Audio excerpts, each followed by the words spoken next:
my name is Will the Gamer, and today I'm going to be talking about the Orcs. Orcs are probably the oldest of the playable races, having existed all the way back at the beginning of the Age of Monsters.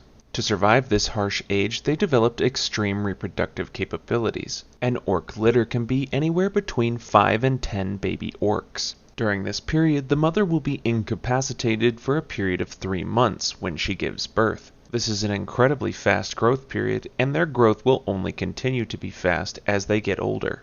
During the first 3 years of their life, orcs will eat and devour constantly until they reach their maximum size. Yes, that's right, it only takes an orc 3 years to grow to full size. This and an aptitude for extreme violence allowed the orcs to survive the Age of Monsters. Now normally during these videos I would describe the appearance of a race first, rather than getting directly into their history, but there are actually 2 different types of orcs in modern history. So for right now, I'll just give you the appearance of the original orcs.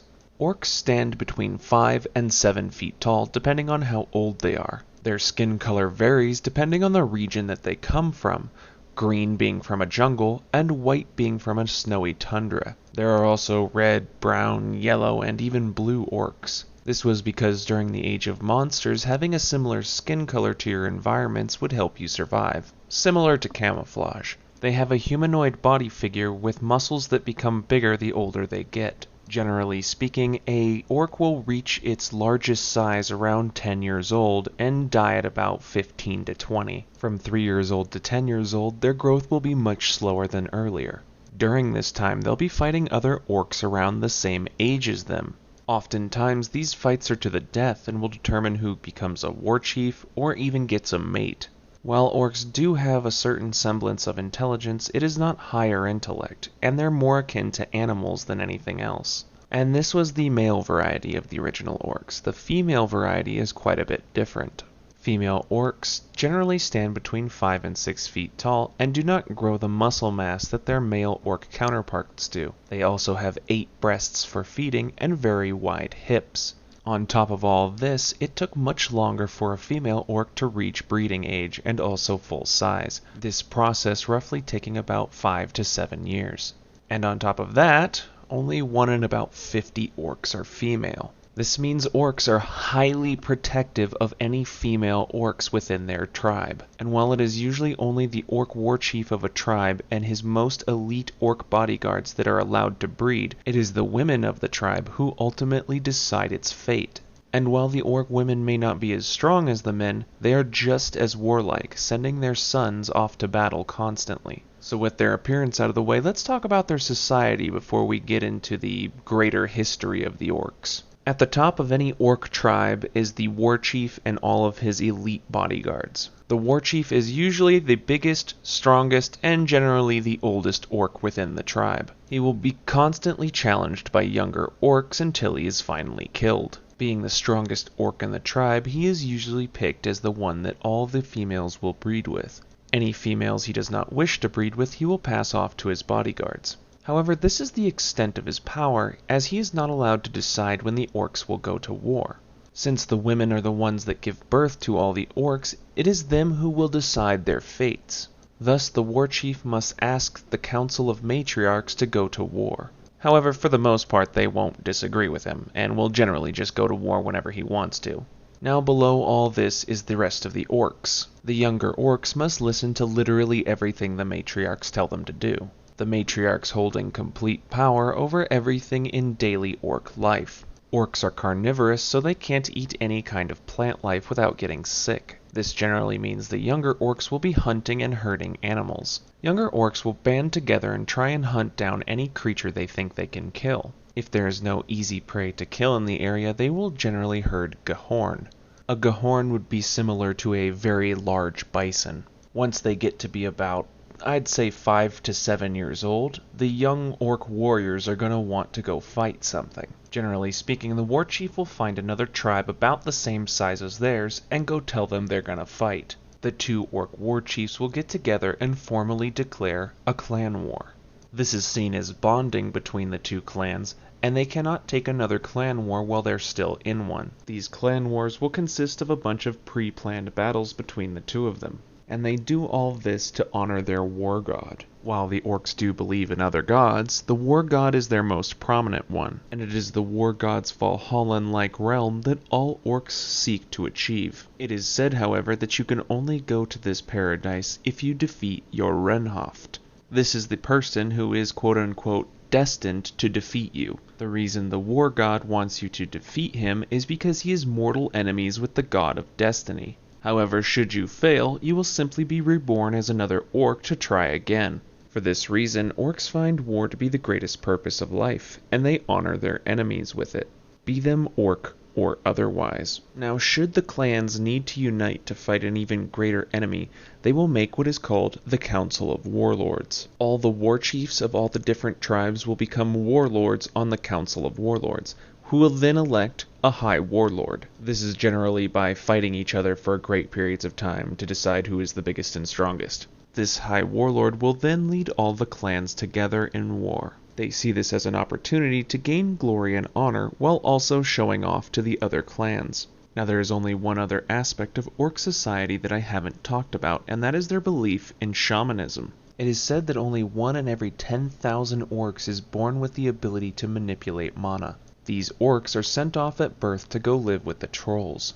The trolls will teach them the ways of shamanism and how to communicate with the land and spirits. However, these shamans will never be attached to a clan again, instead being seen as these great mediators between the clans. It is seen as an honor to be blessed by a shaman, and thus they will be given gifts. They will only stay in a tribe between 1 and 3 days, at which time they are expected to be fed. During this time, the shaman will heal any of the sick or injured within the tribe. They will also settle any disputes between the matriarchs and between 2 clans. Then they will be on their way to the next clan. Now, the reason I wanted to talk about Orc Society first before I talked about their history is because not much changed over the past thousands of years. All the way from the beginning of the Age of Monsters to the end of the Age of Orcs, these primitive orcs stayed the exact same way. Thus, there isn't much to tell of orc history because they acted very predictably in almost every situation. Assume that if orcs were involved, the thought process, "can we fight it?" was the only one used.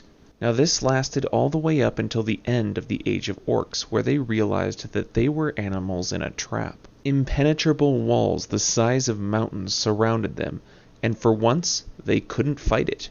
The orcs had never come across something they couldn't fight, and thus they were forced to change. And over the many generations of the ages of the Empire, they did. This didn't mean the primitive orcs didn't exist, but a new breed of orcs instead became prominent. These new orcs would later be named High Orcs, and started a new faction within Orc Society called the Grey Wolves. Now, High Orcs were almost in every way different from their original orc brethren, besides the fact they came from orcs. They were generally smaller, between 5 and 6 feet, and their muscles didn't get anywhere near as big as the primitive orcs did. However, this made them more agile and flexible than the primitive orcs. On top of this, nearly all of them had powerful mana manipulation, as well as a much higher intellect than their more primitive brethren.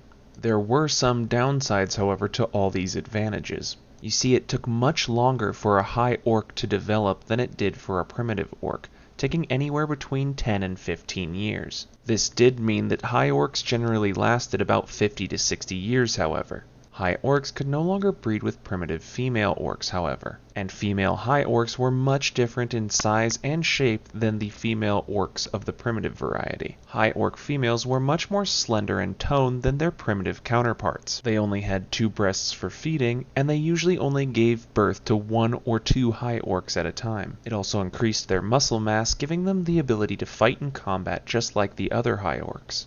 On top of this, high orc facial features softened quite a bit. While primitive orcs had jutting teeth and narrow eyes, high orcs did not. In fact, their features were very similar to that of the elves, or even possibly humans. Their facial features softened, their eyes got bigger, and their teeth all fit into their mouth. However, these glaring differences from the primitive orcs made them un-orc-like to them, and most of them were cast out of Orc Society. The first of these high orcs were of the snow tribes of the north, who culminated in the mountains in order to create their own monk-like society. They made close bonds of friendship with the wolves of the mountains, and thus named themselves the Grey Wolves. They also made a new religion based around self-discipline. This new religion would be similar to Buddhism and has ancestor worship.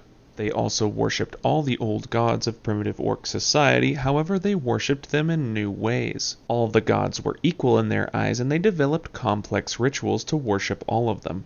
These new societal developments took many years, and their numbers swelled in that time. At the start of the rebellion, they weren't sure whose side they were on, as the Orcs had outcast them, and so had the Empire. However, the High Orcs felt pity for their primitive brethren, and thus decided to save them. When they finally decided to intervene, the rebellion was falling apart. It had no structure or organization, and everyone wanted to do their own thing. However, the High Orcs had learned much in their time as peaceful watchers. So when it was finally time to step in, the leader of the High Orcs challenged the High Warlord of the Orcs to battle. In that fight, the High Warlord was decapitated within a matter of 20 seconds, after which no Orc dared oppose his rule, at which time he began reorganizing the entire rebellion into a standing army. He even made a standardized form of government that mirrored the Empire's. And he changed all the names of the different noble titles because he didn't feel the Empire's dukes and duchesses really fit the rebellion. He also enacted many favorable policies as the leader of the rebellion, such as freedom of religion and freedom of speech, as well as much better racial integration than the xenophobic Empire. This meant that many intelligent subspecies such as the goblins and hobgoblins were allowed within the rebellion. And this would play a very important role as goblins were very intuitive engineers. Unlike the gnomes, the goblins were very organized thinkers. They were also very skittish, so they had to make 100% sure that all of their inventions would work. Thus, they tested them rigorously. While this meant that their technology didn't advance at such a rapid pace, their technology was more stable. The hobgoblins, on the other hand, made master-crafted weapons and armor. Thus, with the support of the hobgoblins, they were able to make a standing army that was actually outfitted with, weapons and armor that worked. With all these changes in mind, the rebellion started to rival the Empire in almost every way. The rebellion began building cities, towns, and villages alongside fortresses, and each race for the most part settled down into a major city of their own. And it was just as the rebellion was starting to get settled that the Empire launched a massive crusade. Intent on wiping them out once and for all, the Empire launched their biggest attack yet. Whole towns were put to the torch, entire populations were slaughtered.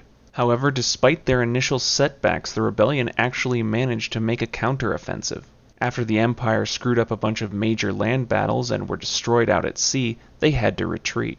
And it is at this point where the game itself begins. The Empire is retreating home, and the rebellion is rebuilding what they lost. Now, as far as the playable race of orcs, you can only play as High Orcs. High Orcs, however, have a very high variety of class variations. They can be archers, druids, mages, monks, shamans, thieves, warlocks, and warriors. Now that's all I have today for the orcs. If you have any questions, just let me know in the comments below and I'll see what I can do. Thanks for watching. I'm Will the Gamer, signing out.